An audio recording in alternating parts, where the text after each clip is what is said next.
Hey, what's going on, guys? Welcome back to my channel. If this is your first time stumbling upon my channel, welcome. I'm making drum set related content, music related content, now some recording content. So please consider subscribing. Thanks. So for today, I'm going to make a video on how I record and mix drum set in my tiny little bedroom with a pretty modest, cheap setup. Okay, so nothing special. So we're going to walk through what microphones I'm using, sort of how I place them, and then I'll show you how I mix these drums in order to get different types of sounds. All right, here's the kit. I got a old Ludwig kind of John Bonham style drum set, big old kick drum, big old toms. They sound pretty good when they're tuned correctly. Which brings me to my first point. If you don't enjoy your tuning, the mic setup, the microphones, the mixing, all that's not going to be as pleasant later on. You're going to not enjoy the final product as much.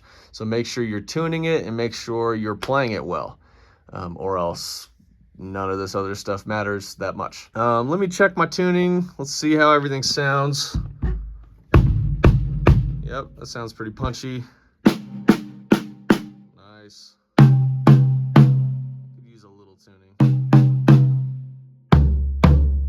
I'll do a separate tuning video sometime.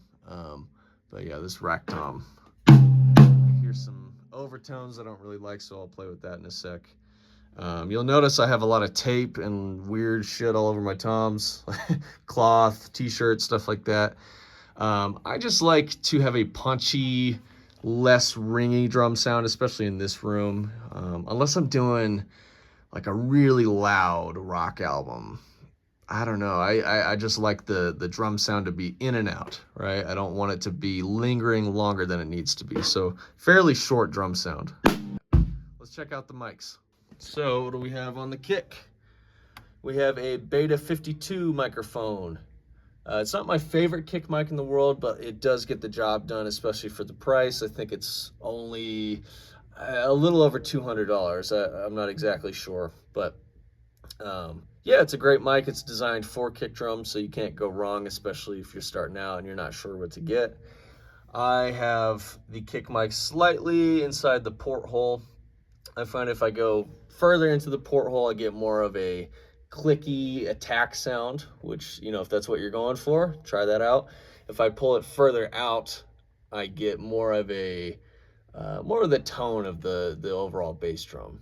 And for now, that's going to be what I'm going for. Okay, so let's see what we have on the snare drum. I have the GOAT of all microphones, in my opinion, the Shure SM57. Great microphone, especially for the price. Very versatile. You can put it on drums, guitar amps, horns, vocals, and you'll get a decent sound no matter what. I also have another one on the bottom of the snare drum, picking up those snare wires. I find if you only do a snare microphone on the top drum head, it's a little bit dry. It's not a full snare sound, right? And if you only do the bottom, well, that's going to sound kind of weird as well. But play around with it. Play around with the placement. I usually give it a good amount of space on all the drums. Some people say 2 fingers. I usually go about 3 fingers. I find if I go too close to the surface of the drum, I lose some of the overall tone and it just sounds a little bit weird to me. But play around with the placement, how close you do it. The further away you get, you're gonna get a little more bleed, which is not the worst thing, but that's just something to consider. All right, so I have SM57s on the top and bottom. I also have one on the rack tom. Sounds pretty good on that as well. What do I have on the floor tom? I have the Sennheiser 421. This microphone's a little more expensive. Usually you can find them for $350 to $400 new. The cool thing about this microphone is you can adjust the EQ on it. Now if you go to S, I think that's for singing. I looked it up one time. M for music, it's upside down. So the further you go this direction, it rolls off a little bit more of the low end. So for now, I'm gonna keep it on M, get all that low frequency information into there since I have it on this low ass floor. I've also put this microphone on kick and it does sound really good as well. For the overheads, I have, these were part of a Pyle mic pack. The whole thing was, I didn't buy it, but it was probably around $100 at the time. So these overheads are not fancy at all, but they get the job done.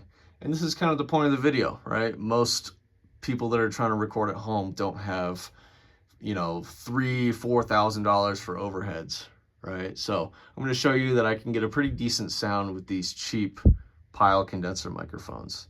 Also over here, check this out. I have the Audio-Technica 3035. It's a fairly cheap, large diaphragm condenser microphone. I'm using this to get some of the room sound. With drum set, I find if you don't have a room mic, you kind of lose some of that natural sound. When you listen to a drummer play, you're usually not putting your ear right next to the snare drum or right next to the floor tom or even within like 3 feet of the kit, right? So you kind of need that microphone that's a little bit further away, picking up that natural room sound. Yeah, so that's, I think it's pretty important. If you don't have that, your drums are going to sound pretty dry and a little too close up and slightly unnatural. They'll still sound fine, but I do believe if you can do a room mic, it does make a difference. All right, we're going to record some tasty beats on these drums now. Before I do that, I want to just make a point that if you set everything up, you record, and you're like, this needs a lot of EQ, or, you know, something just doesn't sound right, please try and play around with the mic placement first and the tuning of the drums. That's going to yield a much better result in the long run. If you start over EQing, over compressing, doing all this crazy stuff, you're just going to find that you're trying to polish a turd, right? You need to have a good source first, right? Even if the mics aren't fancy, even if they're not $10,000 microphones, that's okay. You need to do your best with tuning, with playing, and just mess around with mic placement. I've done a lot of recordings in my house where sometimes I get a crap result, and looking back on it, a lot of it was just mic placement and mic technique.